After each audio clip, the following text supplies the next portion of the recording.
Retomamos a nossa série de catequeses. Hoje vamos concluir essa parte das definições pneumatológicas importantes, falando um pouquinho, brevemente, acerca do problema do filioque.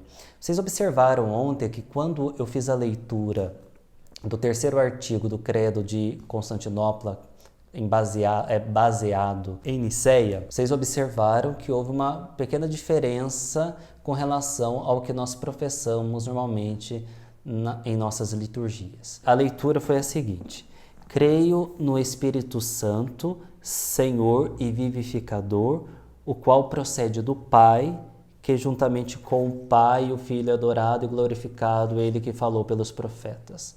O qual procede do Pai. Nós professamos a fé de que o Espírito Santo procede do Pai e do Filho. Esta distinção, esta dupla maneira de professar a fé a respeito do Espírito Santo no seio da Trindade foi causa de muitas discussões teológicas. Santo Agostinho, o último padre da igreja que estávamos mencionando na catequese anterior, Santo Agostinho deu as bases, apesar de não ter afirmado com todas as letras o filioque, ou seja, a processão do Espírito do Pai e do Filho.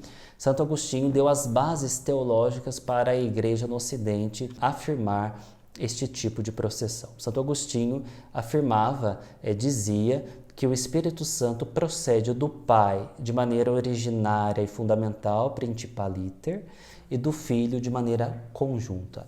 Então aqui Santo Agostinho dá as bases para a Igreja Ocidental afirmar a processão do Espírito Santo do Pai e do Filho. Havia, evidentemente, foi se manifestando cada vez mais explícita uma distinção de tendências. A Igreja no Ocidente tinha a tendência, nos seus autores, nos seus bispos, nos seus santos, de afirmar a processão do Espírito Santo do Pai e do Filho.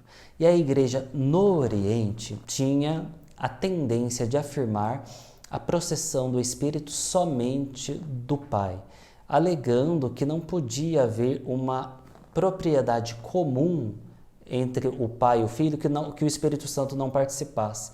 Se a expiração ativa, ou seja, o fazer proceder, pertencesse ao Pai e ao Filho, como realidade comum, deveria ser comum também ao Espírito.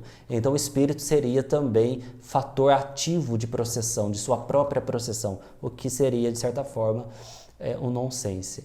Então, a teologia oriental encaminhava-se cada vez mais por afirmar que o Espírito Santo procede do Pai e podendo até chegar a afirmar que o Espírito Santo procede do Pai por meio do Filho, mas nunca do Pai e do Filho. Afirmava-se assim uma única origem da divindade, a origem no Pai. A Igreja no Ocidente, apesar de o Concílio de Constantinopla, o Credo Niceno-Constantinopolitano, não ter inserido o filioque significa precisamente e do Filho, né? O que aqui no final da palavra, no latim, sempre significa e, antes da palavra. Então, filioque e do Filho. O Espírito Santo procede do Pai e do Filho, se afirmava nas liturgias, nas celebrações eucarísticas, em textos litúrgicos, mas ainda não estava inserido na profissão de fé oficial, tal como havia sido dada à Igreja pelos concílios de Niceia em 325 e Constantinopla em 381. Foi no século XI que foi inserido a expressão filioque como norma de fé.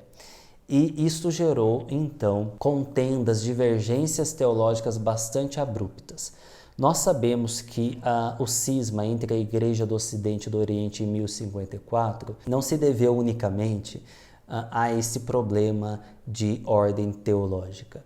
O cisma, no século XI, teve fatores políticos, teve fatores de política eclesial muito assim intensos que estiveram na causa do cisma.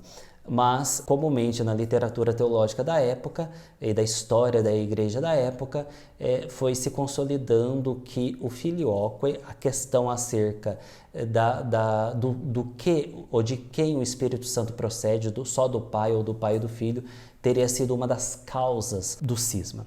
A situação da igreja foi assim cada vez mais encaminhada numa tentativa de reconciliação. É o que foi tentado no Segundo Concílio de Leão, no Concílio de Ferrara e no Concílio de Florença. Mas essas tentativas foram insuficientes, foram em vão.